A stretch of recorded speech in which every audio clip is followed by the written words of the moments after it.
Hello વિદ્યાર્થી મિત્રો, કેમ છો? બધા મજામાં દેશો. મિત્રો, તમારી સ્કૂલ ખુલ્લી ગઈ. મિત્રો, આજે આપણે ધોરણ 10 ની અંદર ગણિત વિષયમાં સ્વાધ્યાય 13.3 માં આપણે દાખલો 2 પહોંચ્યા છીએ. દાખલા નંબર 2 ની રકમની અંદર આપણને મધ્યસ્થ આપેલો છે 28.5. તો કોષ્ટકની અંદર x અને y ની કિંમત શોધો. અહીંયા ખૂટતી આવૃત્તિ વાળા દાખલા કહેવાય. આ એક પ્રકારના ઇમ્પોર્ટન્ટ દાખલા કહેવાય. તો મધ્યસ્થ શોધવા માટે સૌપ્રથમ પહેલા આપણી પાસે સૂત્ર હોવું જોઈએ. તો મધ્યસ્થને શેના વડે દર્શાવાય? m વડે.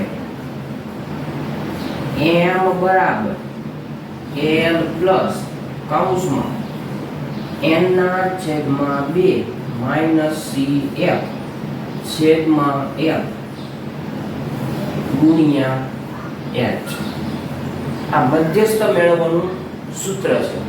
મધ્યસ્થનો દાખલો હોય તો સૌપ્રથમ આપણે CF મેળવવો પડે. CF એટલે સંચય આવૃત્તિ. ઈ કેવી રીતે મળે? તો અહીંયા જે 5 છે એ સૌપ્રથમ અહીંયા લખી દેવાના. 5 છે એ સૌપ્રથમ લખી દેવાના. સમજાઈ ગયું? હવે આ 5 અને આ x એ બંનેનો સરવાળો, 5 અને x બેયનો સરવાળો એટલે કે આવી રીતે થાય 5 પ્લસ x. શું આ બંનેનો સરવાળો થાય? ન થાય. કેમ? કારણ કે આ ચલ છે અને આ અચળ છે. ચલ અને અચળનો સરવાળો થાય નહીં. એટલે આ બોક્સમાં 5 પ્લસ x. રેડી? હવે 5 પ્લસ x નો સરવાળો કોની સાથે કરવાનો? 20 સાથે. 20 નો અને 5 પ્લસ x નો સરવાળો એટલે 5 પ્લસ x પ્લસ 20. શું આનો સરવાળો થાય? થાય. કેવી રીતે? તો કે 5 નો સરવાળો 20 સાથે થાય પણ x સાથે થાય નહીં. એટલે 20 નો 5 સાથે સરવાળો 25. 25 પ્લસ x. હવે આ 25 પ્લસ x એનો સરવાળો કોની સાથે? 15 સાથે. તો આપણે રફ કામ નહીં કરીએ. 25 નો 15 સાથે સરવાળો થાય? હા. તો 25 ને 15 40. 40 પ્લસ x m ના એનો સરવાળો થાય નહીં. હવે 40 પ્લસ x એનો કોની સાથે સરવાળો? y સાથે. 40 પ્લસ x પ્લસ y. તો શું આનો સરવાળો થાય? આ અચલ છે અને આ બંને કેવા છે? ચલ. એકનો સરવાળો થાય નહીં. એટલા માટે આ m ના 40 પ્લસ x પ્લસ y. હવે 40 પ્લસ x પ્લસ y એનો સરવાળો x સાથે. તો આ બધું રફ કામમાં 40 plus x plus y plus એનો સરવાળો કોની સાથે? x સાથે. તો આમાંથી સરવાળો કોનો થાય? તો કે 40 અને 1 નો સરવાળો થાય પણ આ બેનો સરવાળો થાય નહીં. તો 40 ને 1 41. 41 પ્લસ x પ્લસ y. બરાબર? હવે અહીંયા પણ આપ્યું છે આની કુલ સંખ્યા કેટલી? તો કે 60. આ બધી સંખ્યાનો તમે સરવાળો કરો તો જવાબ કેટલો આવવો પડે? 60 આવવો જોઈએ. અહીંયા આવૃત્તિ એટલે fi. અગાઉના વિડીયોમાં મેં તમને કીધું હતું આ બંનેનો જવાબ કેવો થવો પડે? હંમેશા સરખો જ થવો જોઈએ. તો આપણે સિગ્મા fi બરાબર આ બધી સંખ્યાનો તમે સરવાળો કરો એનો મતલબ આ જવાબ પાછો આવશે તો જ સાચું કહેવાય. તો આપણે લખી લઈએ 41 + x + y. હવે આ બધી સંખ્યાનો સરવાળો કેટલો થવો પડે એવું આપણને આપેલું છે. કેટલો? 60. એનો મતલબ સિગ્મા f 60 થાય. તો 60 બરાબર 41 + x + y. હવે આપણે x y ને આ બાજુ રાખીએ, 41 ને બરાબરની ડાબી બાજુ લખીએ. 60 - 41 બરાબર x + y. હવે 60 માંથી 41 જાય 19. 19 બરાબર x + y. બસ હવે આપણે આનું કામ રાખીએ. આના નંબર આપી દે સમીકરણ 1. ચલો આ બધી સામાન્ય માહિતી. હવે આપણે દાખલા પર ધ્યાન આપીએ. હવે આપણા સૂત્રમાં કિંમત મેળવવી પડે. l ની કિંમત, પછી n ના છેદમાં 2, cf આ બધી મળે કેવી રીતે? તો એના માટે અહીંયા તમે જુઓ તો મધ્યસ્થ આપણને આપ્યો છે કેટલો? 28.5. તો 28.5 છે એ વર્ગ છે. કયા વર્ગની અંદર 28.5 આવે? ફરીથી મધ્યસ્થ છે 28.5. કયા વર્ગની અંદર 28.5 નો સમાવેશ થાય? 28.5 શેમાં આવે? 10 થી 20 માં આવે? ના, 10 થી 20 માં આવે નહીં. તો શું 20 થી 30 માં 28.5 આવે? હા, 28.5 20 અને 30 ની વચ્ચે આવે. એનો મતલબ આપણો વર્ગ કયો થાય? 20 થી લઈને 30.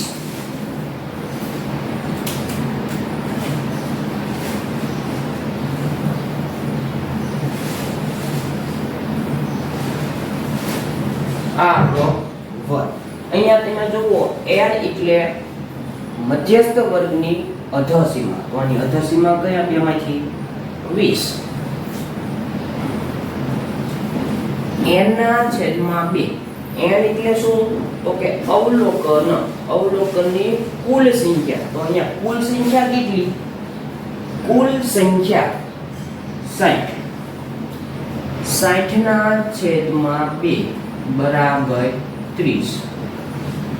CF એટલે કે મધ્યસ્થ વર્ગની આગળના વર્ગની સંચય આવૃત્તિ. એટલે આ થાય તમારે CF. 5 + x એ થાય CF. 5 + x. ત્યાર પછી F મધ્યસ્થ વર્ગની આવૃત્તિ. તો આમાંથી કયો વર્ગ સમાવેશ થયો આપણો? આપણો વર્ગ છે 20 થી લઈને 30. એમાં આવૃત્તિ એટલે આ કહેવાય. અને એમાં કઈ આવૃત્તિ? 20. એટલે f ની કિંમત 20. h એટલે વર્ગ લંબાઈ. તો અહીંયા તમે જુઓ તો વર્ગ લંબાઈ કેટલી છે? 10 થી 0 થી 10, 10 થી 20. વર્ગ લંબાઈ ઉર્ધ્વસીમા માઈનસ અધોસીમા 2 ની બાદબાકી કરો એટલે જવાબ આવે છે 10. હવે માત્ર આપણે સૂત્રમાં કિંમત મૂકીએ.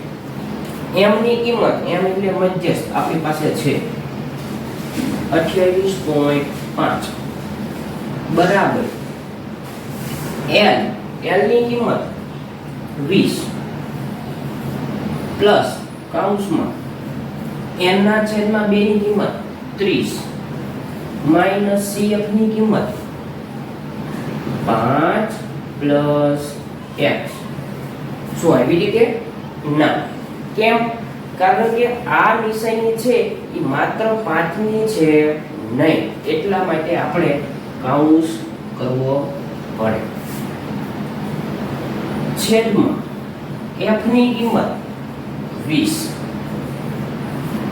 કૌંસ પૂરો ગુણ્યા h ની કિંમત 10. 20 નો અને 10 નો સંબંધ ભાગાકારનો છે. તો 0 0 ઉડી જાય. એનું કામ પૂરું. હવે આ 20 અને આ કૌંસ વચ્ચેનો સંબંધ કેવો? તો કે સરવાળા, એનો મતલબ 20 સરવાળામાં છે, સરવાળામાંથી ક્યાં જાય?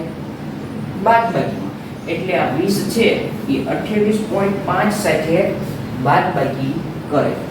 28.5 માઈનસ 20 બરાબર આ બાજુ વધ્યું છે આપણે લખી લઈએ 30. હવે આ માઈનસ નિશાની આપણે કૌંસની અંદર એપ્લાય કરીએ તો નિશાનીનો ફેરફાર થાય. એટલે કે પ્લસ હોય તો માઈનસ નિશાની મૂકવાની, માઈનસ હોય તો પ્લસ નિશાની મૂકવાની. તો આ 5 કેવા છે? પ્લસ, તો નિશાની એપ્લાય થાય તો -5. હવે અહીંયા x પ્લસ x છે એટલે નિશાની આપણે એપ્લાય કરીએ તો -x એના છેદમાં 2. બરાબર. હવે બેની બાદબાકી કરો. 28.5 માંથી 20 જાય 8.5 બરાબર 30 માંથી 5 જાય 25. 25 માઈનસ x છેદમાં 2. આપણે x ની કિંમત મેળવી છે, પણ આ જે 2 છે એ ક્યાં છે?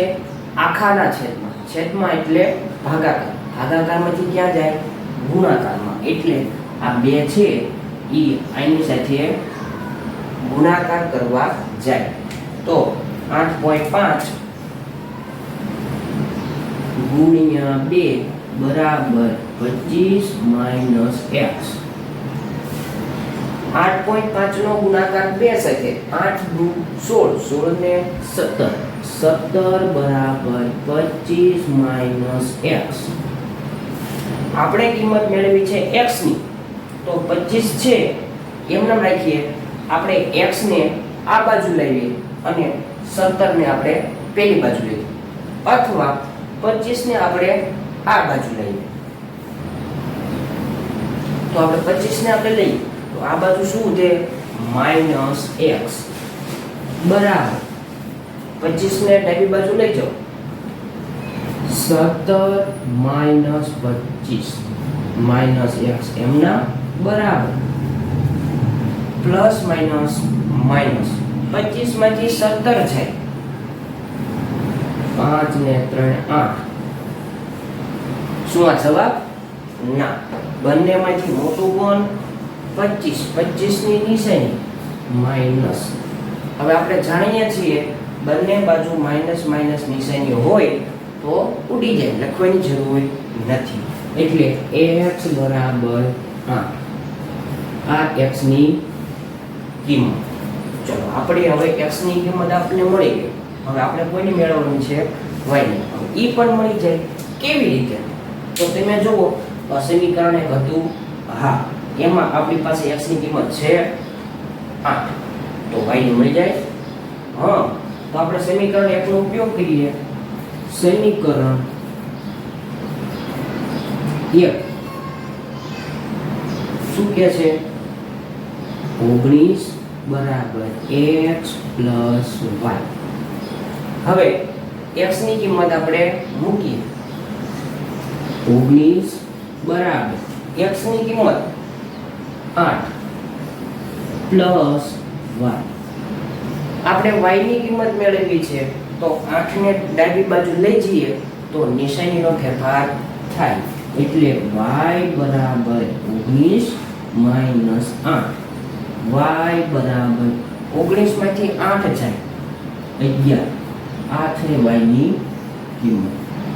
તો આપણને x અને y મેળવવાનું કીધા હતા, બંને મળી ગયા. x બરાબર 8 અને y બરાબર 11. આ દાખલાનો ફાઇનલ જવાબ.